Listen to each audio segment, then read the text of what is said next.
Jadi gue mau coba ngejelasin soal modul 6 pemisahan campuran rasa mat ibuprofen. Jadi kalau misalkan kita lihat ibuprofen itu kan tersedia dalam campuran R dan S. Nah, kalau diteliti itu campuran S itu secara farmakologi itu lebih aktif.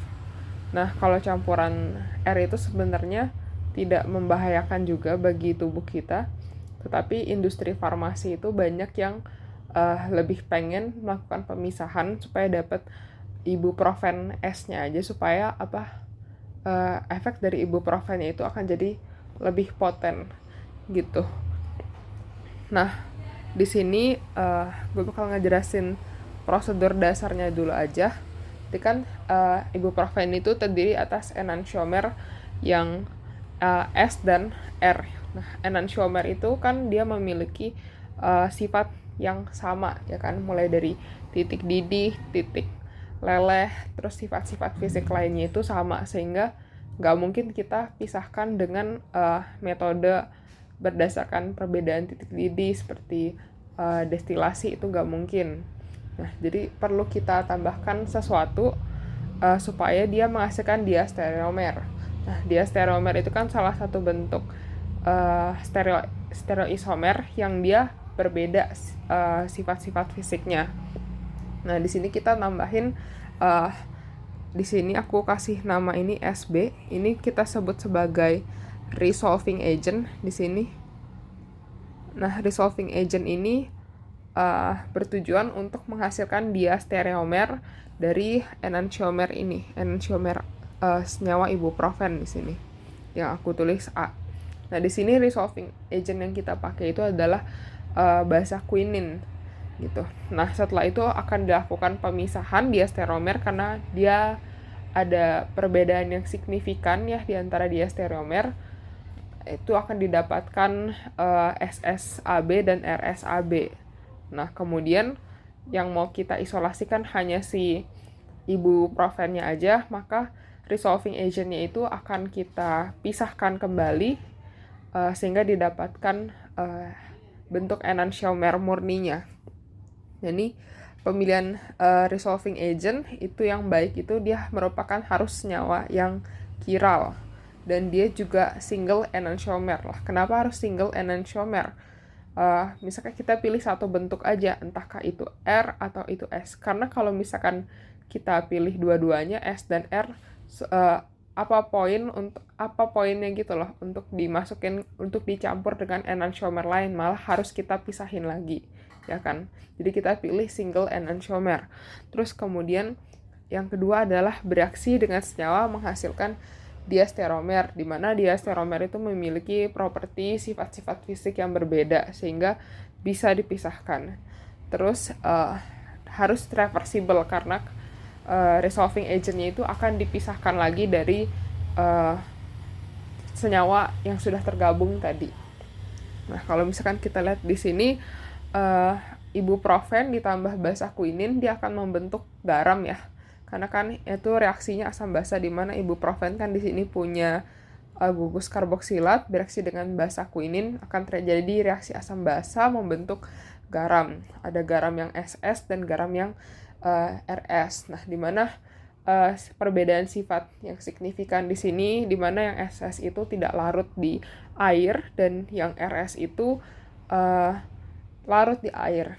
Nah, di sini baru kita akan lakukan pemisahan si garam quinine-nya sehingga bisa diperoleh bentuk enantiomer murni yang kita mau itu dari bentuk yang S yang lebih poten, memiliki efek fisiologis. Jadi kalau kita bahas dari atas banget, ini preparasi quinin basa bebas ya. Kita preparasi si resolving agent-nya. Kemudian di sini pembentukan garam diastereomer ibuprofen dan kinin. Jadi artinya kita membentuk garam tadi ya, yang bentuknya SS dan bentuknya RS. Kita inkubasi di suhu ruang selama 10 menit gitu kan. Nah, di sini kan dia akan terbentuk kristal ya, di mana kristal itu merupakan bentuk yang tidak larut di aqueous solvent, ya kan.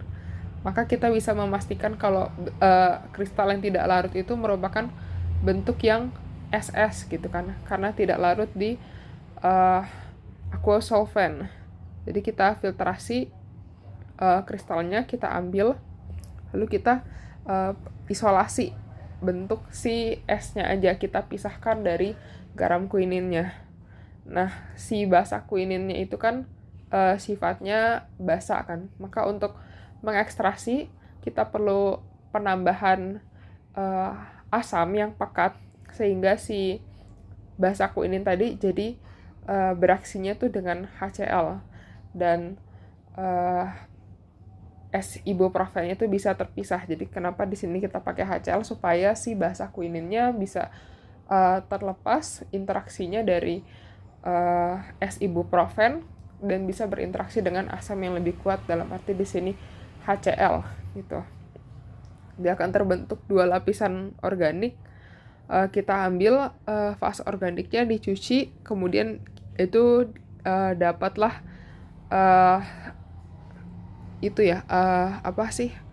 filtrat gitu. Nah, kita uapkan fase organik, dia membentuk residu yang kering gitu.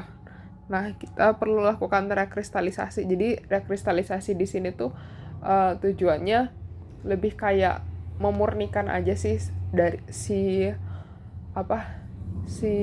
es ibuprofen yang udah kita isolasi sebelumnya, itu kita murnikan pakai rekristalisasi.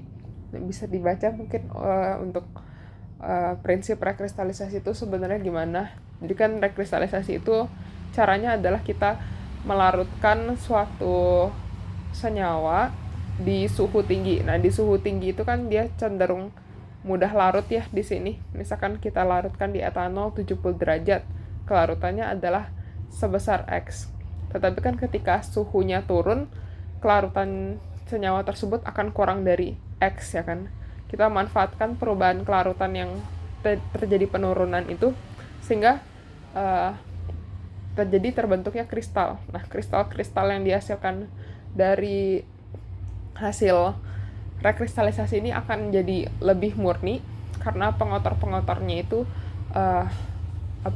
akan tertinggal gitu di larutan yang dipakai untuk rekristalisasi. Tapi sebenarnya bisa aja ada persentase zat-zat yang kita inginkan tersisa di campuran, tapi itu nggak apa-apa karena emang nggak bisa randomnya itu 100%, ya kan.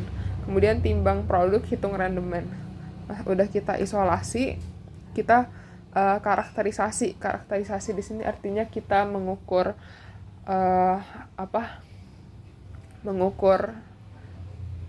putaran optikal dari si ibuprofen yang kita harapkan si es ibuprofen itu kan akan memutar optik ke kanan, ya kan.